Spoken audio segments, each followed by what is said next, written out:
আগে নিজের কেসটা সামলা।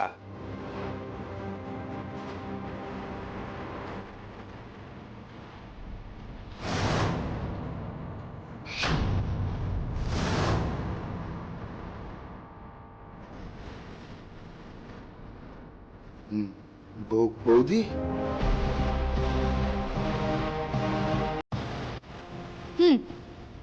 বৌদি আপনার সময় অসময়ের সঙ্গী।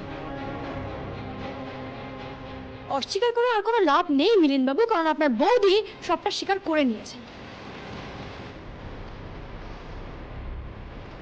তার মানে এরা সবাই মিলে আমাকে ট্র্যাপে ফেলতে ওখানে রেখেছিল, আর বৌদি ওদের সাথে সামিল হয়েছিল। সরি মিলিন, তখন আমি সব সত্যি কথা না বললে অনেক বড় বিপদে পড়তাম। আমার কিছু করার ছিল না। তাহলে আরো একবার সত্যিটা বলে দিন না বৌদি।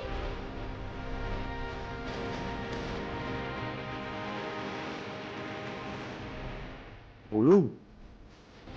হ্যাঁ, ভিডিওতে যা দেখিয়েছে সবটাই আসল। আসলে মিলিন্দের সাথে আমার একটা সম্পর্ক আগে থেকেই ছিল। একি এসব কি শুনছি মিলিন? বাবা, এগুলো ফেক ভিডিও, আমি এগুলো কিচ্ছু করিনি, প্লিজ এগুলো বিশ্বাস করো না।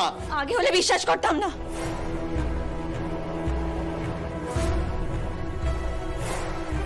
কিন্তু এগুলো দেখার পর তুমি এটা কি করে করলে? তোমাকে এত বিশ্বাস করেছি, তুমি এত নিচু একটা কাজ করলে, তোমার লজ্জা করলে না? তোমাকে টাকা দিচ্ছি। অনন্য, এনাফ ইজ এনাফ, বেশি বাড়াবাড়ি করো না।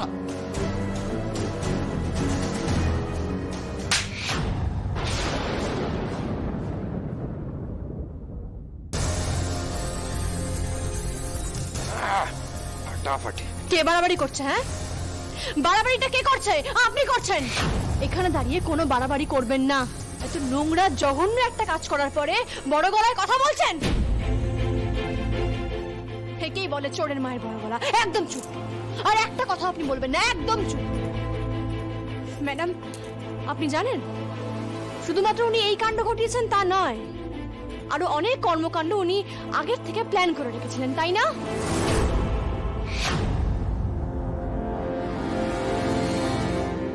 উনি এই বিয়েটা করছিলেন শুধুমাত্র অর্থের লোভে, অমিতাভ স্যারের কোম্পানি হাতাবার জন্য। কি বলছো কি শ্যামলী? হ্যাঁ স্যার, এই ভালো মানুষের মুখোশের আড়ালে যে কত বড় নোংরা একটা মানুষ লুকিয়ে আছে, নিজের চোখে না দেখলে সেটা বিশ্বাসই করা যায় না। আমি সকালেই সবটা নিজের চোখে দেখেছি। আমি আসলে বোকা, জানো, আমি আসলে ভুল মানুষকে বিশ্বাস করেছিলাম।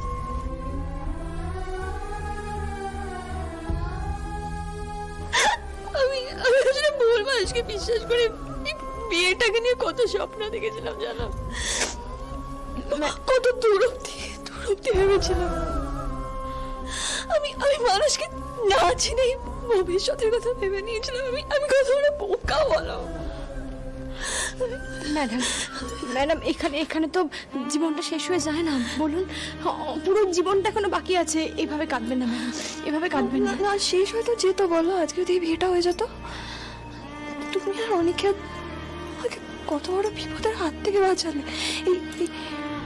এই বিয়েটা হয়ে গেলে আমি একটা ভুল মানুষকে বিয়ে করে ভুল পিলারের উপর আমি ভরসা করেছিলাম। বাবা, আমি কি বলে তোমাকে থ্যাংক ইউ জানাবো আমি জানি না, কিন্তু আমি কোথাও কারোর কাছে মুখ দেখানোর জায়গায় রইলাম না। কি ভেবেছিস? হ্যাঁ, কি ভেবেছিস? আমাকে বোকা বানানো এতটাই সহজ?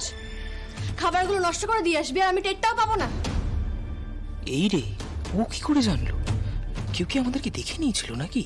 সব বেঈমান অকৃতজ্ঞর দল। কেন করেছিস? যাই হয়ে যাক, স্বীকার করা যাবে না কিছু। এ মা, কি বলছিস দিদি তুই এসব? মানে চুপ। আর একদম কোনো নাটক নয়। তোদের না আমি খুব ভালো করে চিনি, আর সেই কারণে আমি চাইনি তোরা আমার কাজে ঢোক। আমি একেবারেই চাইনি। কুকীর্তি করে এসে এখানে বসে আছে, সাধু সাজছে। ভাগ্যিস আজ গেস্টরা খাইনি, খেলে তো একেবারে কুরুক্ষেত্র বেঁধে যেত। এই সব কিছু না তোদের কুকীর্তি, আমি খুব ভালো করে জানি।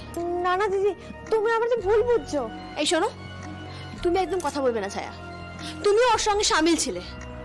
তোমরা সবাই এক। না না দিদি, আমরা কিচ্ছু করিনি। আমরা কেন কিছু করতে যাব বলতো? অনেক কারণ আছে করার, অনেক কারণ। না, কোনো কারণ নেই, কোনো কারণ থাকতে পারে না। দিদি, তুই আমাদের এখানে থাকার জায়গা দিয়েছিস, আমাদের পেটে খাবার দিয়েছিস, আমরা তোর সাথে কেন এরকম করতে যাবো বলতো? তুই এতদিন ধরে একটা ক্যাটারার চালাচ্ছিস, যেই আমাদেরকে নিয়ে গেলি অমনি খাবার খারাপ হয়ে গেল। তুই 1 মিনিটে ধরে ফেলবি না? আমরা কি এতটাই বোকা যে এটা বুঝতে পারবো না? আর আমাদের কি সুখে থাকতে ভূতে গিলে এনে? হ্যাঁ, বিশ্বাস কর, আমরা আমরা সত্যিই কিচ্ছু জানি না। কথাটা তো ঠিকই বলছে। ওদের দিক থেকে ভেবে দেখলে ঠিকই তো। ওরা এত ঝুঁকে নিতে যাবেই বা কেন? দিদি বিশ্বাস কর, আমরা এগুলো কিচ্ছু জানি না, আমরা কিচ্ছু করিনি। তাহলে এগুলো নিয়ে এসছিস কেন? কি হচ্ছে এখানে এসব? আর ছায়া, তুমি বারণ করতে পারোনি? পাশের ঘরে ঘুনি আছে, ও যদি বেরিয়ে আসে, যদি এসে দেখে যে ওর কাকা এসব ছাইপাশ গিলছে, ও কি শিখবে? আমি কি বলবো বলো, বর হলে তাও তো আমি নয় ঝগড়া করে নিতাম, কিন্তু ও তো দেওর মানুষ, ও কি আমার কথা শোনে নাকি? আমি কতই বা জোর করব বলো? এই তোমরা যা পারো করো গো, আমার কোনো ইচ্ছে নেই তোমাদের মধ্যে ঢোকার। যা পারো করো, তবে হ্যাঁ একটা কথা, আমি আমার ঘুনিকে এই অসুস্থ পরিবেশে থাকতে দেব না। থাকতে দেবে না? তাহলে কোথায় রাখবে? আমার ঘুনি এই পরিবেশে থাকবে না, ও আমার কাছে থাকবে। আর কাল সকালে গিয়ে ওই বাড়ি থেকে নিয়ে এসো।